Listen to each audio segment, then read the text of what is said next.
स्वामी जी मेरा कुशल तो बिल्कुल अच्छा है, क्या नहीं, लेकिन राज मोहबा का क्या समाचार है? बहुत अच्छे हैं स्वामीनाथ। और मेरे भाई का क्या समाचार है? बहुत अच्छे हैं। और भाभी सोने की दीदी का भी समाचार बहुत अच्छे है स्वामी जी। क्यों नहीं रहना चाहिए? लेकिन एक बात बताइए स्वामीनाथ। हाँ बोलिए प्रिय। मुझे क्यों बुलाएंगे, क्या बात है स्वामीनाथ? कोई बात होता तो मैं बुलाता। अच्छा क्या बात है बताइए। बिना काम का मैं किसी को नहीं बुलाता। नहीं हो सकता कभी। क्या बात ऐसा? आज मैं तुम्हें इसलिए बुलाया हूँ कि आज मेरा दिल करता है कि मैं बलबगड़ी का शिकार खेलने के लिए जाऊंगा। अच्छा, और मुझे 2 रोज का छुट्टी चाहिए। 2 रोज का? हाँ अच्छा ठीक है स्वामी जी। हाँ सोचते हैं थोड़ा। क्या सोचिएगा?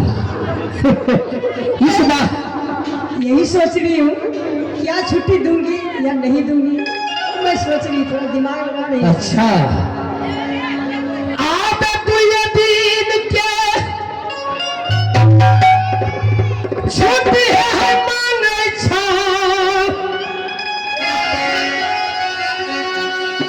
लथिया बाई फूला हई हाँ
है